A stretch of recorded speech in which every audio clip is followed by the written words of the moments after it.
Viewers, welcome back to another blog. So after long time తర్వాతనైతే మళ్ళీ Sunday రోజు అయితే మీ ముందుకైతే వచ్చేసినాం అనమాట. సో మనమైతే ఈరోజు అయితే వచ్చేసి Vizag colony, Nagarjuna Sagar back water అయిన వైజాగ్ కాలనీకి అయితే వెళ్తున్నాం. సో మన ఇంటి దగ్గర నుంచి వచ్చేసరికి 227 కిలోమీటర్స్ అయితే చూపించింది అనమాట. సో నేనైతే గజ్జల్కి అయితే రీచ్ అయినా. సో చిన్న వర్క్ ఉండే గజ్జల్లో, ఆ వర్క్ అయితే కంప్లీట్ చేసుకుని అయితే మళ్ళీ నేనైతే ఇప్పుడైతే ఇక్కడ నుంచి అయితే స్టార్ట్ అవుతున్నా. టైం 8:24 అవుతుంది. మనకి ఇక్కడ నుంచి 4 అవర్స్ ఎస్టిమేటెడ్ టైం అయితే చూపిస్తుంది. సో మన బైక్ అయితే చూపిస్తా. టాప్ బాక్స్తో ఫస్ట్ టైం రైడ్కి అయితే వెళ్తున్నా. సో లుక్స్ అయితే మంచిగా ఉన్నాయి మన బైక్ అయితే ఇప్పుడు. సో 4 అవర్స్ అయితే టైం అయితే చూపిస్తుంది ఇక్కడ నుంచి వైజాగ్ కాలనీకి. సో మధ్యలో ఒకసారి ఆగి టిఫిన్ చేసి ఇక్కడ నుంచి అయితే స్టార్ట్ అవుదాం. ఇంకా పెద్ద బ్రేక్స్ ఏం లేవు, ఒక టిఫిన్ బ్రేక్ ఒకటి. వీలైతే టైర్ ప్రెషర్ కొంచెం తక్కువ ఉంది, ఆ టైర్ ప్రెషర్ ఒకటి చెక్ చేయించుకోవాలి అంతే. We're set, we're good to go. ఇంకా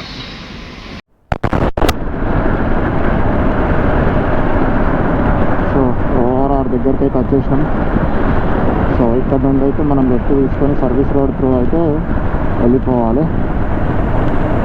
ఇక్కడ left. So finally we're at Vizag colony. So ఇప్పుడు మనం వచ్చిన ప్లేస్ వచ్చేసరికి వైజాగ్ కాలనీ. ఇది వైజాగ్ బీచ్ అని కూడా అంటారు. సో ఇది సముద్రం తీరం అయితే కాదనమాట. ఇది తెలంగాణ నల్గొండ జిల్లా చందంపేట మండలం అజ్మాపూర్ పరిసర ప్రాంతాల్లో నాగార్జున సాగర్ బ్యాక్ వాటర్లో ఏర్పడిన ఇది ఒక అందమైన బీచ్ లాంటిది అనమాట.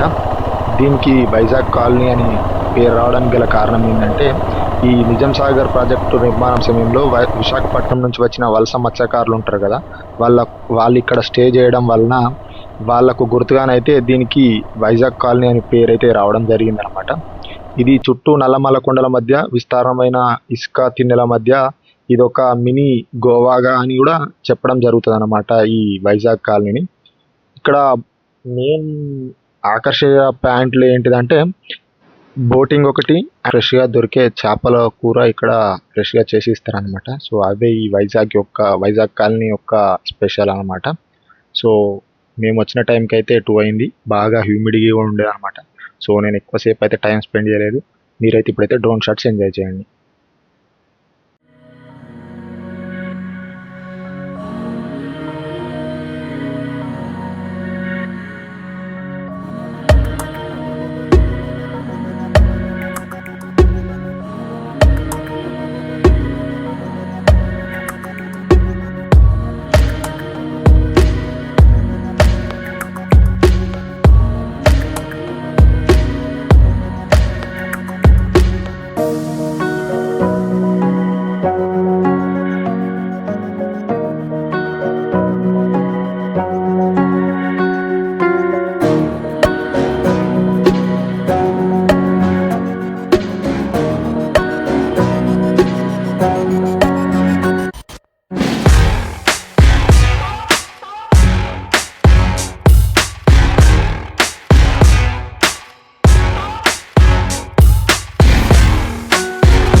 సో వైజాగ్ కాలనీ నుండి అయితే రిటర్న్ అయినాం. టైం 2:42 అవుతుంది.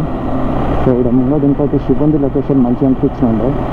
వైజాగ్ కాలనీ నాకు అంత ఈ ఉడికాయ ఎండకాయ ఆడ మరి వాటర్ తక్కువ ఉడకదు లేదా, నాకైతే మరీ హైట్ ఇచ్చినంత అయితే లేదు. 6/10. డ్రోన్ షాట్ మంచిగా వచ్చినాయి, కానీ డ్రోన్ షాట్ ఏడ చూసినా మంచిగా వస్తాయి.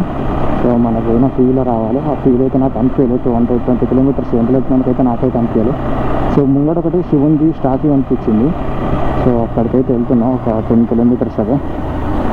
ఆడ 2 డ్రోన్ షాట్లు తీసుకొని అక్కడ నుంచి లంచ్ చేసి ఇక్కడ నుండి బ్యాక్ హోమ్ వచ్చేస్తా. 4:30 వరకు బ్యాక్ కావాలి ఇంటికైతే. సో ఇప్పుడు మనం అక్కడి నుంచి వైజాగ్ కాలేమో స్ట్రైట్ అటు వెళ్ళాలి. అక్కడ నుంచి ఒక 3 కిలోమీటర్స్ వస్తే మనకు ముంగడ శివుని స్టాచ్యూ. ఇది కూడా వైజాగ్ కాలేం బ్యాక్ వాటరే, కాకపోతే అటు అయితే కొంచెం ఎక్కువ ఉన్నాయి, ఇటు తక్కువ ఉన్నాయి. అటు కొంచెం బోటింగ్ అవి ఉన్నాయి, ఇటు ఏం లేదు. ఇక్కడ శివుని స్టాచ్యూ అవుతుంది. సో ఇక్కడ పెట్టుకొని అయితే డ్రోన్ షాట్ ఒకటి మనము దానికి ఏమంటారు తమ్నేల్కి అయితే ఒక ఫోటో అయితే తీసుకుందాం.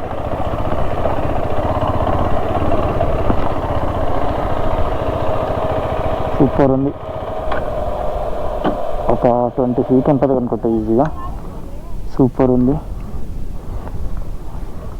డ్రోన్ షాట్ అయితే తీసుకున్నాం. సేమ్ ఆడ కూడా ఇదే లొకేషన్ వైజాగ్ కాలనీలో, కాకపోతే ఏంటంటే కొంచెం నీళ్ళు ఎక్కువ ఉన్నాయి, బోటింగ్ ఉంది అంతే.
సో డ్రోన్ షాట్స్ అయితే తీసుకున్నా.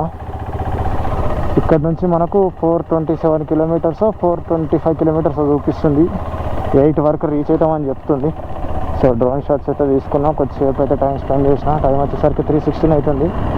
మధ్యలో ఒక 1 hour లంచ్ బ్రేక్ కావాల్సి వస్తుంది. ఒక 20 కిలోమీటర్స్ పోతే హైవే టచ్ అవుతాం. ఆడ లంచ్ చేసి అక్కడ నుంచి బ్యాక్ టు హోమ్ అయితే కొట్టేద్దాం. ఇంకేమన్నా చూద్దాం, లేదంటే ఇప్పటికైతే ఇంకేమన్నా చూద్దాం.